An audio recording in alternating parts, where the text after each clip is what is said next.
We're given that f of x equals the integral of 2t to the third minus t from 1 to 3x, and asked to find f prime of x and f prime of 1. So we could integrate to find f of x, and then find the derivative to find f prime of x. But we can also apply the second fundamental theorem of calculus stated here below, where if f is continuous on an open interval containing a constant a, then for every x in the interval, the derivative with respect to x of the integral of f of t from a to x equals f of x.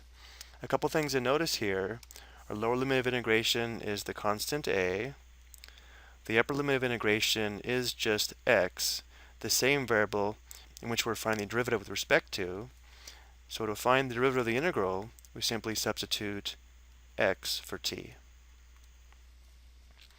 So looking at our problem, if f of x equals this integral, then we can say that f prime of x would be equal to the derivative with respect to x of our given integral.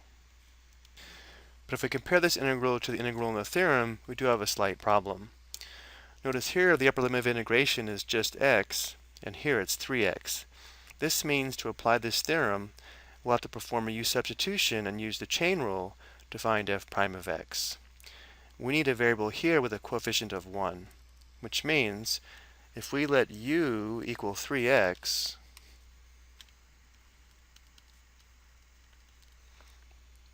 we can also say that not f prime of x, but f prime of u would be equal to the derivative with respect to u of the integral from 1 to u of our function f of t.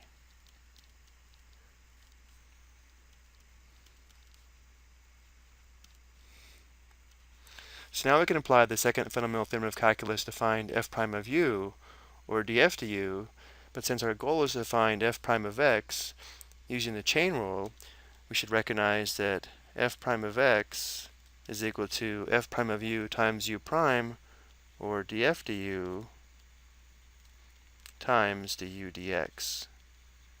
So if we let u equal 3x, notice that du dx, or u prime, would just be 3. So now applying the second fundamental theorem of calculus to find f prime of u, we substitute u for t, which means f prime of u, or df du, is equal to 2u to the third minus u. And now we have all the information we need to find f prime of x. F prime of x is equal to df du, or f prime of u, which is 2u to the third minus u, times du dx, which is 3.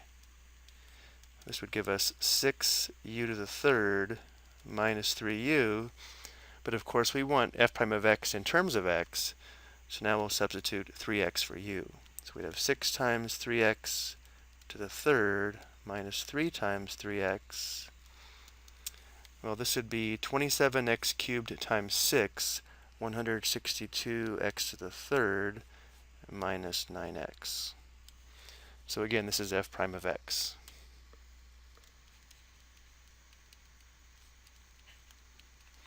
And therefore f prime of 1 will substitute 1 for x.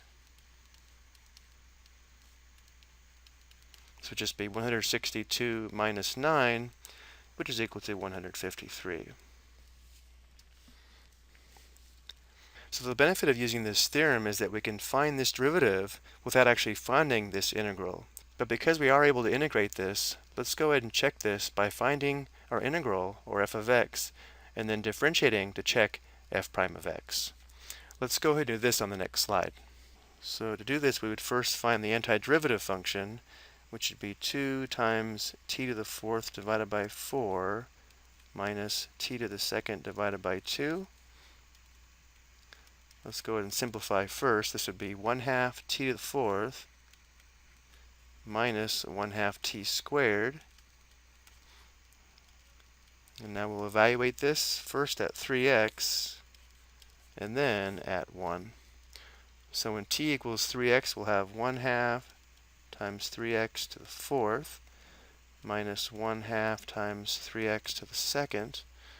and then we'll have minus the quantity 1/2 times 1 to the 4th minus 1/2 times 1 to the 2nd. So here we're going to have 81x to the 4th times 1/2, 81 divided by 2x to the 4th. Here we'll have 9x squared times 1/2, so minus 9/2 x squared. Here we'll have minus the quantity 1/2 minus 1/2, which would just be 0. So here's f of x, and now we can find f prime of x. So we have 81 divided by 2 times 4x to the 3rd minus 9/2 times 2x. Let's go ahead and simplify. Common factor of 2 here, and a common factor of 2 here. So this would be 162 x to the 3rd minus 9x. And this is the same thing we found for f prime of x using the second fundamental theorem of calculus. Normally you wouldn't do this both ways, but it is a nice way to check our work. Notice how f prime of x is the same as we have here. The benefit of using the second fundamental theorem of calculus is that even if we weren't able to integrate this integral, we can still find the derivative of the integral using this theorem. I hope you found this helpful.